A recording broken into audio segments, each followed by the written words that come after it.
Vamos na palavra. Uhum. Filosofia. Filos, amizade, amor. Sofia, sabedoria. É o amor pela sabedoria. Só que eu, numa concepção grega, só posso amar o que me falta. Eu só amo o que não é meu. Portanto, eu só estou em busca de alguma coisa se eu reconheço a ausência dessa coisa na minha vida. E o exercício da filosofia é o exercício de uma tentativa de preenchimento dessa ausência. Nós não sabemos todas as coisas. Por exemplo, por que existe algo em vez de um nada? Por que existe alguma coisa em vez de um nada?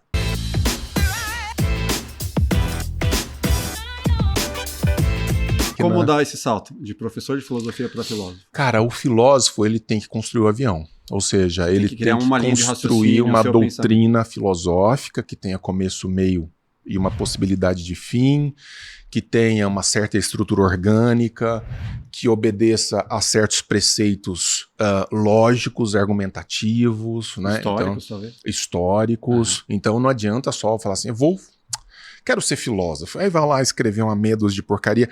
Há um certo reconhecimento dos pares, nesse sentido, que te colocam no debate, que te trazem para conversar. Então, hoje o cara forma em filosofia e já coloca lá na bio dele assim, filósofo.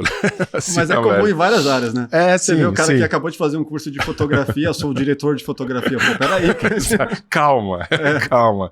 Mas a pessoa acha que é demérito. Não é demérito, né? Se você for um bom professor de filosofia, você está fazendo um trabalho extraordinário. Se você for um bom professor de história, né? Então, calma. Né? Mas você pretende? Nem um pouco. Não? Não tenho a menor pretensão de ser filósofo. Olha só. Ser professor de filosofia já dá um trabalho monstruoso. Apresentar a filosofia das pessoas, para que essas filosofias sirvam como instrumentos para que a gente possa pensar melhor o mundo, já dá um trabalho ferradíssimo. Mas não tem aquele pensamento assim, quero que a minha linha de raciocínio seja seguido por anos e cara, que eu seja lembrado. E sabe o que é? Um pouco do ego, né? Isso. Essa é uma pergunta que leva a um posicionamento de certa modéstia. Eu, como estudioso dos gregos, tudo o que eu vi depois de Aristóteles, eu encontrei até Aristóteles. Já estava lá. Você entende? Então, assim... Foi só colocar ali uma firulinha. É um redesenho, uma reproposição, um aprofundamento típico de uma época, próprio de um tempo. Né? Então hoje nos chamam a atenção outros elementos e tal. Mas quando você espreme, e aí aquele sumo que você fala, cara, isso tá em Heráclito, tá em Parmênides, está nos pré-socráticos. Quando não tá em Homero, tá em Platão, tá em Aristóteles, tá em Sócrates. Mas os caras fizeram isso há anos e anos atrás e mesmo bizarro. Assim até hoje não conseguiram mudar, quebrar. É porque continuamos os mesmos. Somos os humanos de sempre. Poucas evoluções. Os problemas são os mesmos, cara. Assim, nós temos as mesmas angústias. As perguntas filosóficas, elas são caracterizadas por serem atemporais. Então, até hoje, a gente fala assim, eu quero a justiça, eu quero a amizade, eu quero a temperança, eu quero ser íntegro. Quero ética. Mas o que é isso? O que são essas coisas? A gente parte de um pressuposto que nós já sabemos o que sejam essas coisas. Quando, a bem da verdade, se eu parar aqui com você e falar assim, beleza, Máfia, a gente está atrás de justiça. Vamos definir justiça. Que é no trabalho socrático, né? Lá em praça pública, todo mundo conversando. Puxa, eu te amo. Eu amo a minha esposa. O que significa amar alguém? Quais são os limites? Qual é a explicação que dá conta do amor? Desse fenômeno. Hoje, modernamente, entram outros elementos que no tempo dos gregos não estavam no cálculo, sei lá, disposições biológicas, questões químicas. E é tudo muito pessoal também. Né? Uma plástica cerebral, né? Existe toda uma conformação molecular, mas os problemas persistem, eles estão aí do mesmo jeito. Bom, vamos nivelar, aquilo que eu te falei, eu gosto de que os episódios... E eu tava falando de um negócio e a gente foi para outro, eu nem sei onde estava mais. A gente vai ali de um episódio funcionar para minha filha de 10 anos que está assistindo, até o meu pai de 75 e colocar tudo de uma forma que fique de fácil entendimento. Sim. de fácil entendimento. Eu cheguei a fazer a pergunta aqui para uma galera. O que é a filosofia, assim, explicado de uma forma objetiva e rápida? Porque muita gente começa a viajar, no final das contas não sabe explicar o que é a filosofia. Tá, vamos lá. A filosofia é uma investigação humana sobre tudo aquilo que nos envolve a todos, a partir de uma perspectiva racional, minimamente lógica e argumentativa que faça sentido para todos nós. Mas não foi claro. Não foi claro. Não, foi bem... Então vamos tentar tornar a coisa um pouco mais poética. A filosofia é o reconhecimento de uma falta. Que falta é essa?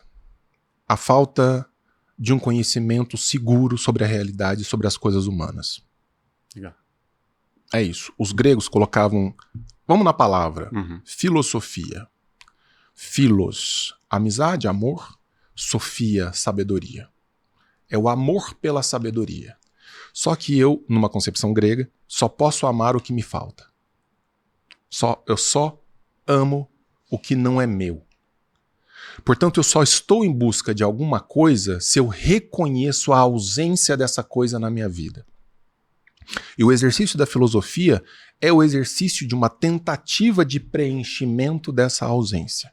Nós não sabemos todas as coisas. Por exemplo, por que existe algo em vez de um nada? Por que existe alguma coisa em vez de um nada? O que vem depois disso que nós chamamos de morte?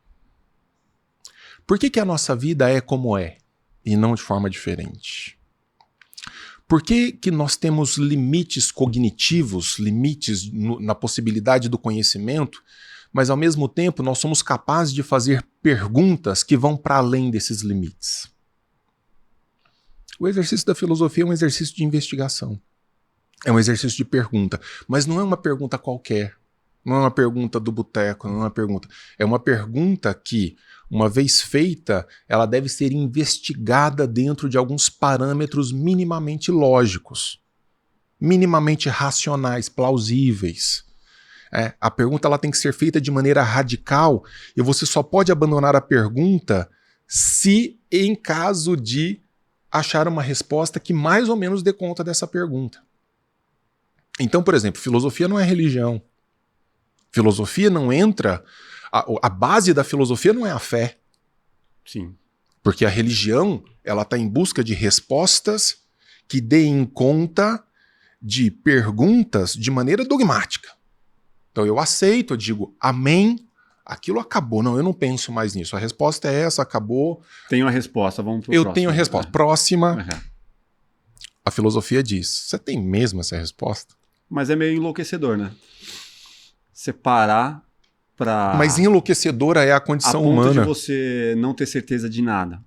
De você sempre estar assim, pô, mas peraí, eu sempre acreditei que existe alguma coisa após a vida e de repente me falaram que não tem, agora eu não sei se tem ou se não tem. Máfia, acreditar, você pode acreditar em qualquer coisa, né? Por isso que a crença não é filosófica. Uhum. Acreditar é uma concessão do indivíduo. Se eu disser assim... Eu acredito que após a morte a alma vai para um lugar e lá ela vai expiar os seus pecados, etc, etc. Que evidência eu tenho disso? Nenhuma. Nenhuma. Assim como eu não tenho evidência nenhuma de que não existe nada também, né? E que... Exatamente. Exatamente. Então nós estamos no âmbito da investigação. Aristóteles, né, um grande filósofo grego, ele vai dizer, muito mais importante do que a resposta é a pergunta. É a possibilidade de você... O ser humano, ele não suporta vazios, né? Ele se incomoda muito com o ruído da pergunta, o incômodo da pergunta. Mas a pergunta é a condição natural do ser humano. Então, mesmo que você faça uma concessão de fé, não, eu acredito que após a morte eu vá para tal lugar. Tudo bem, você pode abraçar essa crença. Você pode tapar os seus ouvidos e falar, não quero ouvir mais nada a respeito disso porque eu já estou fechado nessa posição. Você se transformou numa caneca, num copo, numa cadeira, numa coisa que parou de pensar.